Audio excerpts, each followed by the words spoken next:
السلام علیکم ورحمۃ اللہ وبرکاتہ۔ بسم اللہ الرحمن الرحیم۔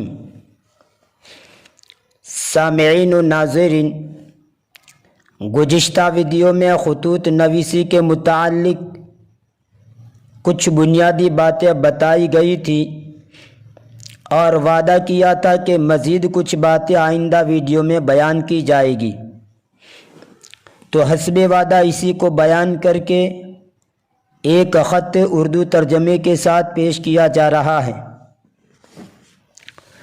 دیکھیے، خطوط نگاری میں یہ بھی ایک اہم چیز ہے کہ مکتوب نگار یعنی خط لکھنے والا فرق مراتب، ادب و احترام اور درجے اور رتبے کا لحاظ رکھے۔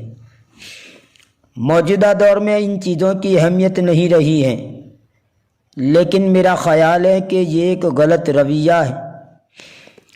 خط وہی اچھا اور معیاری کہلایا جا سکتا ہے جو مکتوب الیہ یعنی جس کی طرف خط لکھا جا رہا ہے اس کی شخصیت اور اس کے مرتبے کے لحاظ سے تحریر کیا گیا ہو۔ حاصل یہ ہے کہ ایک اچھے اور خوبصورت خط میں یہ اوصاف ہونے چاہیے جو میں آپ کے سامنے نقل کر رہا ہوں۔ نمبر 1، زبان سادہ اور عبارت عام فہم اور دلکش ہونی چاہیے۔ نمبر 2، جن باتوں سے مکتوب الیہ کو دلچسپی نہ ہو وہ تحریر میں نہ لانی چاہیے۔ نمبر 3، اصل مقصد کو مختصر اور دلچسپ پیرائے میں لکھنا چاہیے تاکہ وہ کم سے کم وقت میں پڑھا جا سکے اور اپنے اختصار و جامعیت کی وجہ سے مؤثر ثابت ہو۔ نمبر 4، خط میں مکتوب الیہ کے درجے اور مرتبے اور حالات کا خیال رکھنا چاہیے، مثلاً بڑوں کو مؤدبانہ طریقے پر، چھوٹوں کو شائستہ انداز میں، دوستوں کو بے تکلفی کے ساتھ، بچوں کو شگفتہ اور ان کے ذہنی معیار کے مطابق لکھا جائے۔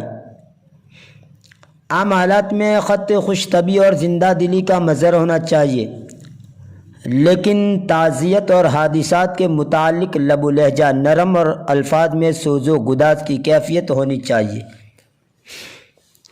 اس موقع پر مجھے حکیم الامت مجدد الملت حضرت مولانا اشرف علی تھانوی کی ایک بات یاد آ رہی ہے۔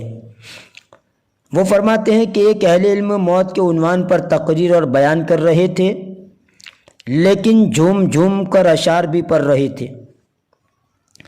حضرت فرماتے ہیں کہ بھلا یہ موقع جھوم جھوم کر گنگنانے کا ہے؟ ایسے عنوان کو بیان کرتے ہوئے تو آدمی کے بولنے کا لب و لہجہ بھی سوز و گداز کی کیفیت لیے ہوئے ہونا چاہیے، آواز میں نرمی ہونی چاہیے، دل کی کیفیت ایک الگ انداز کی ہونی چاہیے۔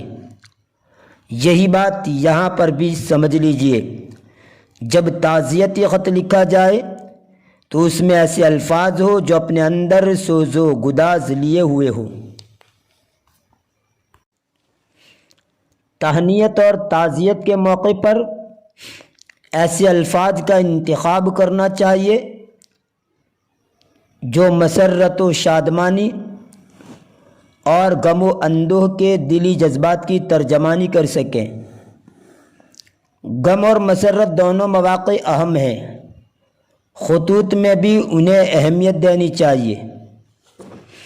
نمبر 5، خطوط میں القاب کی بھی بڑی اہمیت ہے۔ خط لکھنے سے پہلے دیکھ لینا چاہیے کہ مکتوب الیہ کون ہے اور اسے خط کے آغاز میں کس طرح مخاطب کرنا چاہیے۔ بڑوں کے لیے القاب میں تعظیم، دوستوں کے لیے بے تکلفی و محبت، چھوٹوں کے لیے شفقت، اجنبیوں کے لیے احترام ہونا چاہیے۔ خطوط کی متعدد قسمیں ہیں، خانگی خطوط، دوستانہ خطوط، اجنبی لوگوں کے نام خطوط، سرکاری خطوط، کاروباری خطوط، اخباری خطوط، درخواستیں، دعوتی خطوط، تار اور برقیے، ان سب قسموں کا انداز جدا گانا ہے۔ الغرض، جو باتیں آپ کے سامنے بیان کی گئی ہیں ان پہلوؤں کو مد نظر رکھ کر خط لکھنا چاہیے۔ اب آئیے ترجمے کی طرف بڑھتے ہیں۔ اس خط میں ایک بھائی اپنے بھائی کو کامیابی و کامرانی پر مبارکبادی پیش کر رہا ہے اور ساتھ ہی پابندی اور مداومت پر ابھار رہا ہے۔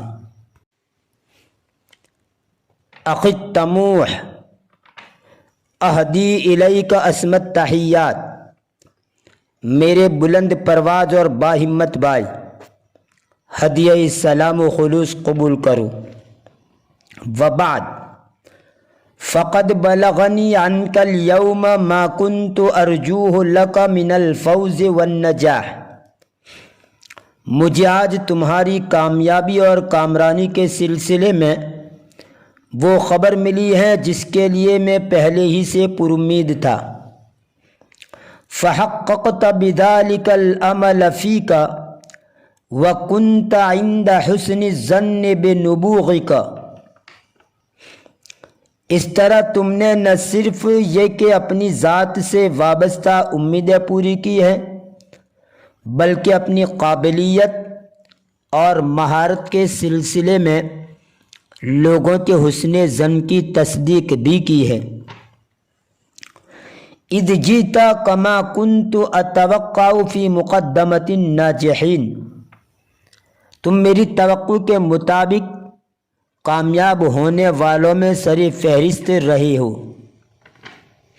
لذلک لم یکن بعجیب ان تمتلی نفسی سرورا وان یفید قلبی فرحا وان اتوجہ الی اللہ تبارک وتعالی احمدہ علی ما منحک من التوفیق، اس لیے اگر میرے دل میں مسرت اور خوشی کی شمع روشن ہو جائیں اور میں اللہ عز و جل کے حضور اس حسن توفیق پر شکر ادا کرنے کے لیے سر بسجود ہو جاؤں تو یہ حیرت کی بات نہیں ہے۔ وقد بادرت بالکتابۃ الیک لأہنیک بما نلت من فوز و نجاح کانا بلا شک نتیجۃ جدک و اجتہادک، میں بعجلت تمام یہ خط لکھ رہا ہوں تاکہ اس عظیم کامیابی پر تمہیں ہدیہ تہنیت پیش کر سکوں جو بلا شبہ تمہاری کوشش اور محنت کا نتیجہ ہے۔ وجزاء علی مثابرتک و اخلاصک، تمہاری مستقل مزاجی اور ثابت قدمی اور اخلاص کا ثمرہ ہے۔ وَدَلِيلًا عَلَى تَفَوُّقِ مَدَارِكِكَ وَرُقِيِّ تَفْكِيرِكَ، اور تمہارے بلوغ فہم اور بلندی فکری کی روشن اور واضح دلیل ہے۔ وَإِنِّي لَأَرْجُو أَلَّا يَقْعُدَ بِكَ مَا نِلْتَ مِن نَجَاحٍ عَن مُوَاصَلَةِ الْعَمَلِ، مجھے امید ہے کہ یہ کامیابی تمہارے پیہم عمل اور مسلسل اور لگاتار جد و جہد کی راہ میں رکاوٹ نہیں بنے گی۔ فَلَيْسَ هَذَا النَّجَاحُ إِلَّا خُطْوَةً فِي طَرِيقِ الْمَجْدِ الَّذِي تَعْمَلُ لَهُ، یہ کامیابی عزت اور عظمت کے اس راستے کا ایک قدم ہے جس کے لیے تم مصروف عمل ہو۔